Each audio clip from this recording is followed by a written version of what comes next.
I've never been to prison, so I don't know what it's like being in prison, but this isn't good.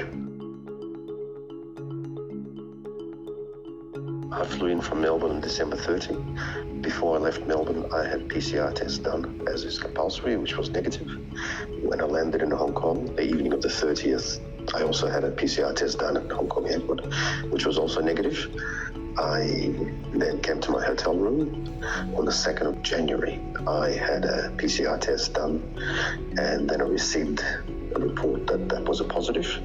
I was told that I'd been picked up that evening by the ambulance and brought to a hospital. That didn't happen. In the end, they picked me up at about 5 p.m. on the 3rd of January. Garry is one of many infected travellers who was sent to Hong Kong's North Lantau Hospital for treatment and isolation. I try to keep myself busy with work and various personal matters, because if I just sit here and feel sorry for myself, then it's not going to do any good. Hong Kong is rushing to plug holes that has seen the highly infectious COVID-19 variant Omicron finally break through the city's defences. At a time when the rest of the world is opening up and CDC in the US has reduced its guidance for self-isolation from 10 days to 5 days, same thing has happened in Australia.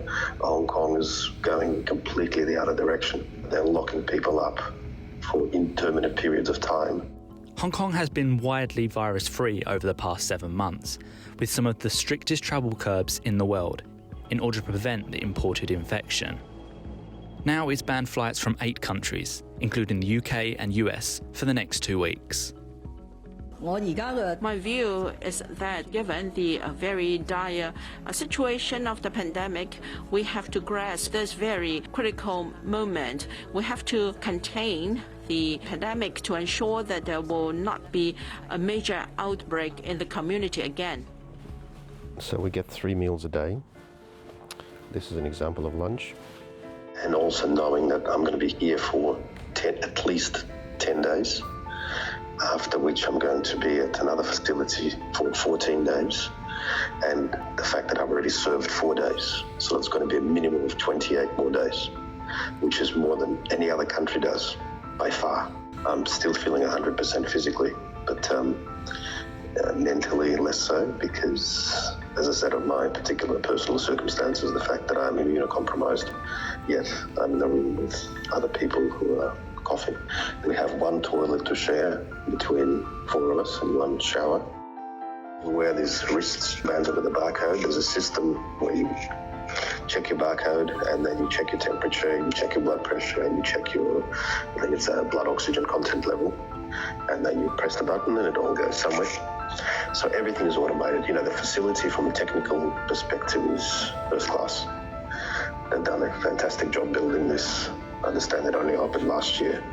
So it's more about the overall system and how it treats people and what it is that they do to people, rather than any technical aspects thereof. The hospital facility appears to be reaching capacity already. Staffing has been an issue.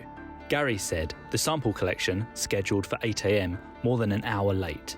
Breakfast only provided at 10 a.m, and no doctors available at night. So yesterday when I tried to speak to the hospital staff, I was told, okay, doctor will come, and then no doctor came. I then received a shocking answer that I couldn't speak to a doctor because there were no doctors on duty in the evening. And this is in a major hospital full of sick people. I was also told that they couldn't place me in another room because all the rooms were full. The hospital authority, which operates public hospitals in Hong Kong, didn't immediately respond to a request for comment. So just for me personally, it'll totally discourage me from coming to Hong Kong again until this quarantine regime is totally changed, because there's a risk that this will happen every time.